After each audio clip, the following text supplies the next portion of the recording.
Subscribe now and press the bell icon. Never miss an update. नमस्कार साथियों, स्वागत करता हूं सबका इस YouTube चैनल पर जिसका नाम है स्टडी विद पीएन लोधा। मित्रों, संस्कृत शिक्षण का मॉडल टेस्ट पेपर नंबर 5 आज आपके लिए लेकर आया हूं, जो लेवल 1 और लेवल 2 दोनों के लिए उपयोगी है और जिसमें आपको 30 क्वेश्चन मिलेंगे संपूर्ण सिलेबस से। जैसा कि सभी को पता है कि न्यूज आई है रीट से संबंधित, दीपावली के बाद पूरी संभावना है कि आपकी विज्ञप्ति आ जाएगी और फॉर्म भरने चालू हो जाएंगे। तो चलिए शुरू करते हैं। वीडियो अच्छा लगता है तो लाइक जरूर कर दीजिएगा। आपके पहला प्रश्न आता है साथियों, पाणिनि रचना है वर्तते। पाणिनि की कौन सी रचना है? कार्तिक, अष्टाध्यायी, महाभाष्य और वार्तिक। तो मित्रों, पाणिनि की रचना है इनमें से अष्टाध्यायी। दूसरा विकल्प सही है। प्रश्न संख्या 1 में किसकी रचना पूछा है आपसे? पाणिनि जी की। तो अष्टाध्यायी इनकी रचना है साथियों। नेक्स्ट दूसरा क्वेश्चन देखेंगे, जिनके लैंग्वेज फर्स्ट, लैंग्वेज सेकंड दोनों में से कोई सी भी लैंग्वेज यदि संस्कृत है तो उनके लिए ही है ये टेस्ट। प्रश्न 2 आता है आपका। दूसरा क्वेश्चन है, षडानन किम संधि योगे। षडानन के योग में कौन सी संधि होगी? जशतु संधि, चरतु संधि, अनुनासिक संधि और शचुत्व संधि। तो साथियों देखिए, षडानन में वैसे तो अगर इसका आप संधि विच्छेद करेंगे तो इसका संधि विच्छेद होगा षट प्लस आनन, जो कि हिंदी में तो आपके व्यंजन संधि होती है, लेकिन संस्कृत में व्यंजन का ही यह भेद है, जहां पर पहले का तीसरा वर्ण हो जाता है, जहां होती है जशतु संधि। प्रथम विकल्प आपका इसमें सही है साथियों। प्रश्न 2 में। प्रश्न 3 पे आते हैं, अधोलिखित है कर्णम। इनमें से जो करण कारक है उसका चयन करना है आपको। सह ग्रंथम पठती, सह ग्रंथम लिखती, सह कलमेन लिखती और सह ग्रंथम पाठयति। तो साथियों, करण कारक का प्रयोग कौन से विकल्प में हो रहा है? प्रश्न संख्या 3 में सही आंसर बताना है। तो करण कारक का प्रयोग यहाँ पर हो रहा है कलमेन, सह कलमेन लिखती। ये कलमेन जो शब्द है इसमें करण कारक विभक्ति का प्रयोग हो रहा है, अतः आपका यहाँ पर तीसरा विकल्प सही है साथियों, प्रश्न संख्या 3 में। नेक्स्ट चौथा क्वेश्चन देखेंगे, प्रश्न नंबर 4। येनांग विकार है सूत्र है उदाहरणम नास्ति। मतलब येनांग विकार जो सूत्र होता है उसका उदाहरण नहीं है। शीर्षा खलवाट है, पादेन खंजय है, नेत्रेण काण है और पुत्रेण सहागत पिता है। तो मित्रों देखिए, यहाँ शीर्षा खलवाट मतलब सिर से गंजा, पादेन खंजय मतलब पैरों से लंगड़ा, नेत्रेण काण मतलब नेत्रों से काणा। तो ये तीन तो येनांग विकार है, मतलब किसी भी अंग में विकार वाले उदाहरण है, लेकिन पुत्रेण सहागत पिता इसमें किसी भी अंग का विकार नहीं बता रखा है। तो यहाँ पर आपका चौथा विकल्प सही है साथियों, प्रश्न संख्या 4 में। नेक्स्ट प्रश्न संख्या 5 पे आते हैं। 5वां क्वेश्चन है, सीता ग्रामम अगच्छत लोट लकारे परिवर्तनम कुरुत। ये जो रेखांकित शब्द है अगच्छत, इसको लोट लकार में परिवर्तन कीजिए। गच्छति, गमिष्यति, गच्छतु और गच्छेत। तो साथियों प्रश्न संख्या 5 का सही आंसर बताइए। लोट लकार के अंतर्गत अगच्छत का रूप होगा गच्छतु। क्या होगा साथियों? गच्छतु। तीसरा विकल्प सही है यहाँ पर, जबकि ये जो गच्छति है ये तो लट का रूप हो जाता है। नेक्स्ट प्रश्न 6 देखेंगे, इसका तीसरा विकल्प सही है। मित्रों प्रश्न संख्या 6 है, त्रयाणाम लोकानाम समाहार है, समस्त पदम वर्तते। इसका समस्त पद कौन सा है? त्रिलोकम, लोकत्रयम, त्रिलोकी और लोकत्रयी। तो साथियों प्रश्न संख्या 6 का सही आंसर देना है, त्रयाणाम लोकानाम समाहार है, समस्त पदम वर्तते। तो मित्रों इसका राइट आंसर है त्रिलोकी। क्या बनेगा इसका? त्रिलोकी। इसका समस्त पद बन जाएगा। तीसरा विकल्प यहाँ पर सही है प्रश्न संख्या 6 में। नेक्स्ट क्वेश्चन देखते हैं, प्रश्न संख्या 7। वीडियो को पूरा देखिएगा, बहुत ही शानदार टीचिंग मेथड के क्वेश्चन भी मिलेंगे आपको, ग्रामर के समस्त टॉपिक्स से क्वेश्चन मिलेंगे। आपका मूल्यांकन होता है साथियों ऐसे प्रश्नों से। प्रश्न 7 है, क्रमधारय है समास है उदाहरणम नास्ति। मतलब क्रमधारय समास का उदाहरण नहीं है। नास्ति का मतलब नहीं है। पीताम्बरम, नीलकमलम, शैलोन्नत और चंद्रशेखर है। तो साथियों यहाँ पर कर्मधारय समास का उदाहरण नहीं है। पीताम्बर, नीलकमल और शैलोन्नत ये तीनों तो आपके कर्मधारय समास में आ जाते हैं, लेकिन जो चंद्रशेखर है मतलब जिसके शीर्ष पर है चंद्र, चंद्रशेखर है, उसको कहा जाता है शिव, अर्थात तीसरा अर्थ निकल रहा है। तो ये बहुब्रीही का उदाहरण है साथियों, मतलब आपका चौथा विकल्प यहाँ सही है 7वें क्वेश्चन में। नेक्स्ट 8वां क्वेश्चन देखते हैं। 8वां प्रश्न है प्रच्छन्नम प्रत्यय वर्तते। प्रच्छन्नम जो ये शब्द है इसमें कौन सा प्रत्यय लगा हुआ है? कत्वा, कितिन, कत और ल्यूट। तो साथियों प्रश्न संख्या 8 का सही आंसर बताना है प्रच्छन्नम में कौन सा प्रत्यय है। तो मित्रों देखिए, कत्वा नहीं है, कितिन भी नहीं है, ल्यूट भी नहीं है, बल्कि प्रच्छन्नम में कत प्रत्यय। इसको टाइप करते हैं ना तो लिखता तो ऐसे हूं, लेकिन ये फिर ऐसा बन जाता है, तो ये कत लिखा हुआ है साथियों। तीसरा विकल्प आपका सही रहेगा प्रश्न संख्या 8 में। नेक्स्ट प्रश्न संख्या 9 देखेंगे मित्रों, ज्यादा टाइम आपका लूंगा नहीं, लेकिन एक एक प्रश्न को अच्छी तरह से समझकर करेंगे। वने उपवस्ति पदम वने संज्ञा वर्तते। ये जो वने उपवस्ति ये जो पद है इसमें वन में कौन सी संज्ञा हो रही है? अधिकरणम, संप्रदानम, कर्म है और कर्ता है। तो साथियों उपवस्ति के अर्थ में आप बता सकते हो कि वन में कौन सी संज्ञा हुई है प्रश्न संख्या 9 में। साथियों इसमें अधिकरण संज्ञा हुई है। कौन सी संज्ञा हुई है? अधिकरण। प्रथम विकल्प यहाँ सही है 9वें क्वेश्चन में। नेक्स्ट 10वां क्वेश्चन देखेंगे। इसके बाद में आपके हिंदी शिक्षण विधियों का हिंदी जो शिक्षण है उसके 30 क्वेश्चन आ रहे हैं जो संपूर्ण सिलेबस से हैं, जो व्याकरण भी है उसमें और टीचिंग मेथड शिक्षण विद्या भी उसमें है 30 क्वेश्चन, वो भी संपूर्ण सिलेबस से है, दोनों लेवल हेतु, तो उसको भी आप जरूर देखें मित्रों। प्रश्न 10 है निर्मितवान शब्द है प्रत्यय है। निर्मितवान शब्द में कौन सा प्रत्यय है? कत, मतुप, शानच और कतवतु। तो साथियों निर्मितवान शब्द में प्रत्यय लगा हुआ है प्रश्न संख्या 10 में कतवतु प्रत्यय लगा हुआ है। चौथा विकल्प सही है। एक बात इन्फॉर्म करना मैं भूल गया, जो मुझे शुरू में ही बोलना चाहिए था कि आपको इन टेस्टों की पीडीएफ मेरे टेलीग्राम पर रोजाना मिल जाएगी। जो टेस्ट लूंगा इनकी पीडीएफ आपको मेरे Telegram channel study with PN Lodha के नाम से ही टेलीग्राम चैनल बना हुआ है, तो वहाँ से आप पीडीएफ निःशुल्क डाउनलोड कर सकते हो साथियों, चाहे वो कोई सा भी सब्जेक्ट का टेस्ट हो। प्रश्न 11 पे आते हैं मित्रों। नदी शब्द से तृतीया एक वचने रूपमस्ति। नदी शब्द का तृतीय एक वचन रूप है नदीना, नद्या, नद्यया और नदियों, नदिया। तो साथियों प्रश्न 11वें में सही आंसर बताइए, नदी शब्द का तृतीय एक वचन रूप कौन सा है? मित्रों इसका राइट आंसर है नदी शब्द का तृतीय एक वचन रूप आता है नद्या। दूसरा विकल्प यहाँ पर आपका सही है 11वें क्वेश्चन में, तृतीय एक वचन आपसे पूछ रहा है यहाँ पर। नेक्स्ट 12वां क्वेश्चन देखेंगे। प्रश्न 12 है प्राप्नोति धातो वर्तते। ये जो प्राप्नोति शब्द है इसमें कौन सी धातु है? आप, प्राप, पाप और पना। तो साथियों प्राप्नोति में आपको धातु का चयन करना है। आपके 12वें क्वेश्चन में सही आंसर आता है साथियों प्राप्नोति में यहाँ पर आप धातु है। मूल रूप से इसमें कौन सी धातु लगी हुई है मित्रों? आप धातु लगी हुई है। आपका प्रथम विकल्प यहाँ पर सही है प्रश्न संख्या 12 में। नेक्स्ट 13वें क्वेश्चन पे आते हैं मित्रों। प्रश्न नंबर 13 है आपका अधोलिखित है अव्यय नास्ति। इनमें से अव्यय कौन सा नहीं है? स्मर्तुम, आम, कस्मिन और विलिख्य। तो साथियों इनमें से जो अव्यय शब्द नहीं है, जो अव्यय के अंतर्गत नहीं आता है, उसका चयन कीजिए प्रश्न संख्या 13 में। मित्रों इसका राइट आंसर है, देखिए स्मर्तुम, आम, विलिख्य ये तो अव्यय है, लेकिन कस्मिन, कस्मिन तो एक प्रश्नवाचक सर्वनाम के अंतर्गत आता है साथियों, इसलिए ये कोई अव्यय नहीं है। अतः यहाँ पर आपका जो तीसरा विकल्प है वो इसका सही आंसर है प्रश्न संख्या 13 में। नेक्स्ट प्रश्न 14 पे आते हैं मित्रों। प्रश्न 14 है कस्मिन पदे उपसर्गाः रहित वर्तते। कौन सा पद उपसर्ग रहित है? मतलब किस पद में उपसर्ग नहीं लगा हुआ है? विराग है, अतिराग है, प्रतिराग है और पराग है।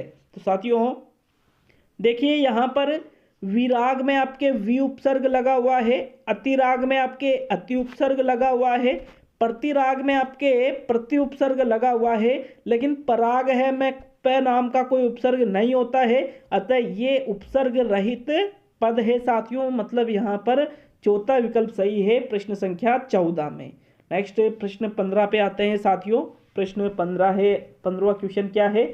शुद्ध है वाक्यमस्ति। शुद्ध वाक्य कौन सा है? विकल्पों को अच्छी तरह से देखना है। महिष्या है दुग्धम दोगति, शिवात शतम जयति, ग्रामम अजाम नयति और कक्ष्य तिष्ठति। तो साथियों इनमें से शुद्ध वाक्य का ही चयन करना है। इनमें से 3 वाक्य तो आपके अशुद्ध है और 1 वाक्य आपका शुद्ध वाक्य है। तो शुद्ध वाक्य का चयन कीजिए साथियों। प्रश्न संख्या 15 में 15वें प्रश्न में अगर जो शुद्ध वाक्य को देखें हम तो तीसरा विकल्प सही है, ग्रामम अजाम नयति, ये एक शुद्ध वाक्य है। बाकी कक्ष्य नहीं आएगा। यहाँ पर शिवात शतम जयति गलत है, ये भी अशुद्ध है साथियों। यहाँ पर ओनली तीसरा ही विकल्प सही रहेगा प्रश्न 15 में। नेक्स्ट 16वां क्वेश्चन देखेंगे मित्रों।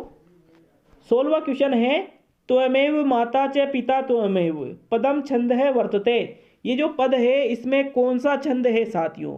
इंद्र वज्रा, उपजाति, वंशस्थ और उपेंद्र वज्रा। तो साथियों आराम से आपको जो वर्ण है उनको गिनना है और फिर यहाँ पर आपको छंद बताना है कि इसमें कौन सा छंद है प्रश्न संख्या 16 में। मित्रों देखिए यहां से त्वमेव माता च पिता त्वमेव, इसमें उपेंद्र वज्रा छंद है। कौन सा छंद लगा हुआ है साथियों? उपेंद्र वज्रा। चौथा विकल्प यहां पर आपका सही रहेगा प्रश्न संख्या 16 में।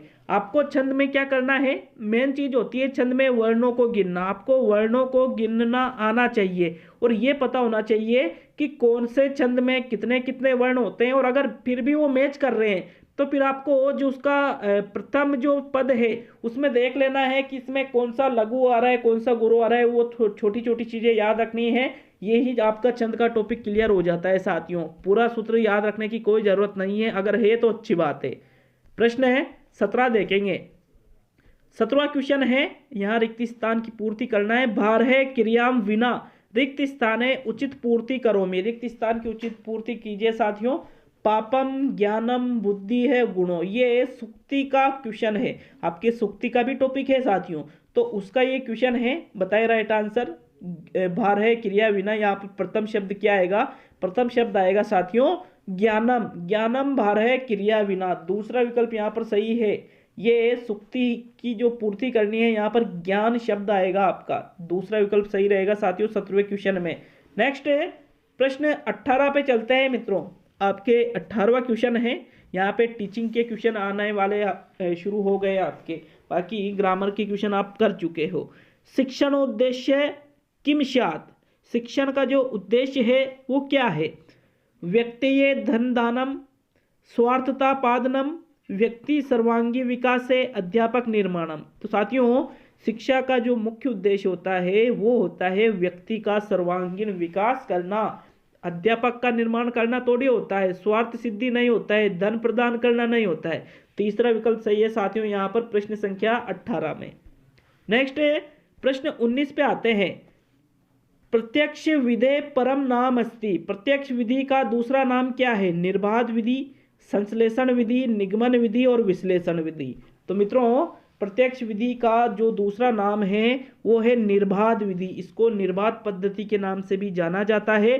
प्रथम विकल्प यहाँ पर सही रहेगा। मित्रों एक बात मैं बता दूं आपको, अगर आप रेगुलर टेस्ट सीरीज करते हो हर सब्जेक्ट की तो आप यकीन मानिए लगभग आपके सबसे ज़्यादा क्वेश्चन पूरे राजस्थान में सबसे ज़्यादा क्वेश्चन यहाँ से जरूर बैठ जाएंगे।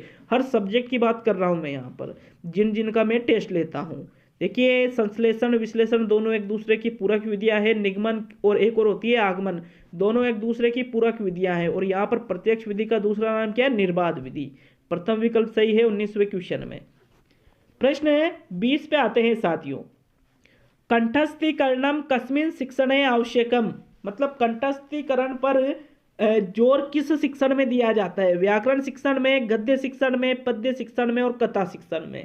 तो साथियों प्रश्न संख्या 20 का सही आंसर बताइए। कंठस्थीकरण ये आवश्यक होता है व्याकरण शिक्षण में। हो सकता है आपने इसमें पद्य शिक्षण का चुनाव किया हो, लेकिन साथियों पद्य शिक्षण में तो आप शेष और वाचन करते हो। कंठस्थीकरण पर जोर किस में दिया जाता है?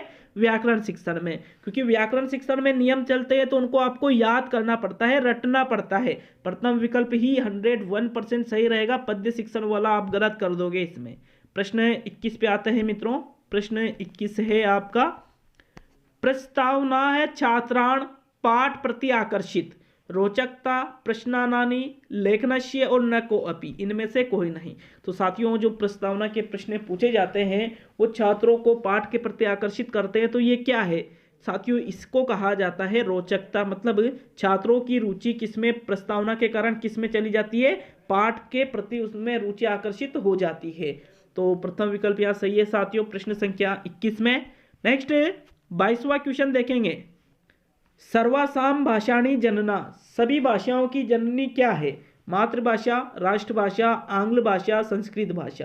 तो साथियों सभी भाषाओं की जननी माना जाता है संस्कृत भाषा को। विकल्प नंबर 4 यहाँ पर सही है आपका प्रश्न संख्या 22 में। देखिए संस्कृत सबसे प्राचीन भाषा है और सभी भाषाओं की उत्पत्ति इससे हुई है ऐसा माना जाता है।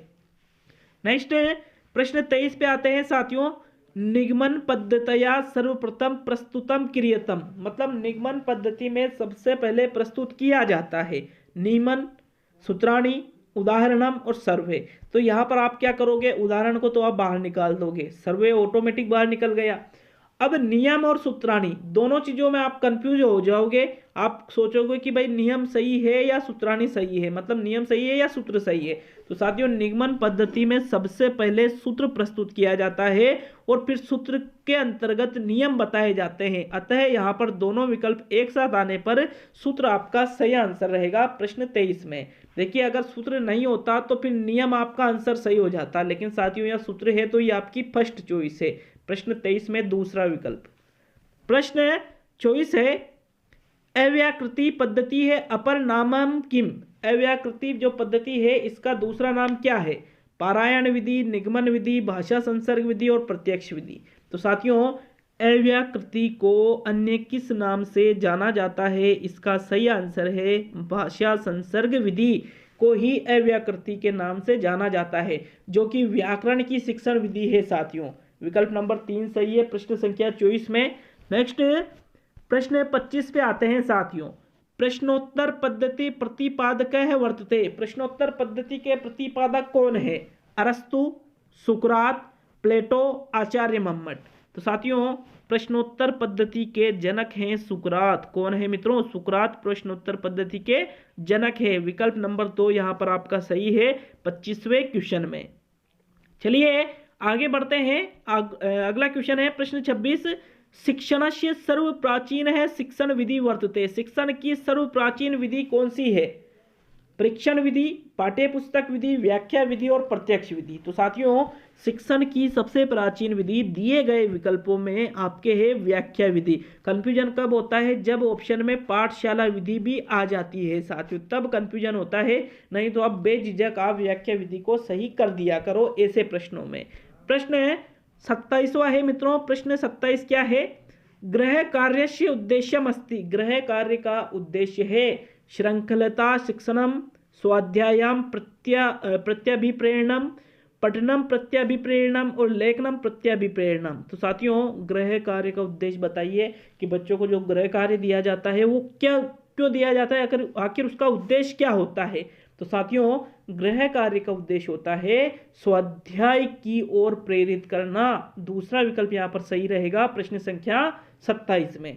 चलिए बढ़ते हैं आगे। आपके 28वां क्वेश्चन है, काव्य शिक्षणे कस्य महत्वम सर्वाधिकम वर्तते, काव्य शिक्षण में किसका महत्व सर्वाधिक है, अनुकरण वाचन का, सस्वर वाचन का, मौन वाचन का और आदर्श वाचन का। तो साथियों देखिए आदर्श वाचन काव्य में भी करते हैं और गद्य में भी करते हैं, अनुकरण वाचन दोनों में करते हैं, मौन वाचन ओनली गद्य में करते हैं, और जो सस्वर वाचन है साथियों इसका सर्वाधिक महत्व होता है काव्य शिक्षण में, क्योंकि आप किसी भी कहानी को किसी भी कविता को जो कि काव्य शिक्षण के अंतर्गत आ जाती है या कि कुछ दोहे छंद वगैरह हो सकते हैं, उनको आप चुपचाप बिना होठ हिलाए मन ही मन नहीं पढ़ सकते, उनको आपको सुर लय ताल यति गति के साथ पढ़ना पड़ता है। तो सस्वर वाचन वो होता है साथियों। दूसरा विकल्प यहाँ पर सही है प्रश्न 28 में। चलिए अगला क्वेश्चन देखेंगे प्रश्न नंबर 29, पाठ्य सहगामी क्रियासु नास्ति, पाठ्य सहगामी क्रिया नहीं है, विवाद है, प्रतियोगिता है, नृत्य संगीत है और अंत्याक्षरी। तो साथियों पाठ्य सहगामी क्रियाओं के अंतर्गत नृत्य संगीत आ जाता है, अंत्याक्षरी आ जाती है, प्रतियोगिता आ जाती है, लेकिन जो विवाद है एक शब्द और आता है वाद विवाद। अगर यहाँ पर होता वाद विवाद तो फिर वो पाटे सहिगामी क्रिया बन जाती, लेकिन यहाँ पर क्या है, ओनली विवाद। तो विवाद में क्या होता है, वो कोई पाटे सहिगामी नहीं होती। विवाद तो एक तरह से लड़ाई भी हो सकती है उससे, तो साथियों इसलिए प्रथम विकल्प यहाँ सही है, ये पाटे सहिगामी क्रिया नहीं है साथियों। और आज का अंतिम और 30वां क्वेश्चन देखेंगे, लेकिन वीडियो अच्छा लगता है तो लाइक शेयर करना नहीं भूले साथियों, क्योंकि आपके लाइक से मुझे अभिप्रेरणा मिलती है। तो प्रश्न 30वां है साथियों, कमेंट करके जरूर जाए कितने क्वेश्चन सही हुए हैं और कैसा लगा टेस्ट। शिक्षा यह है प्रमुख अंगम किम, धनम छात्र है पाठ्यक्रम और विद्यालय। शिक्षा का प्रमुख अंग क्या है, तो साथियों शिक्षा का प्रमुख अंग कई जगह हो सकता है आपको पाठ्यक्रम मिला हो, गलत है, ओनली छात्र ही शिक्षा का प्रमुख अंग है साथियों। तो ये 30 क्वेश्चन थे, दूसरा विकल्प सही है। इसके बाद हिंदी का टेस्ट आ रहा है आपका, तो उसको भी आप जरूर अटेंड करें। मिलते हैं अगले वीडियो में, बहुत बहुत धन्यवाद सभी का।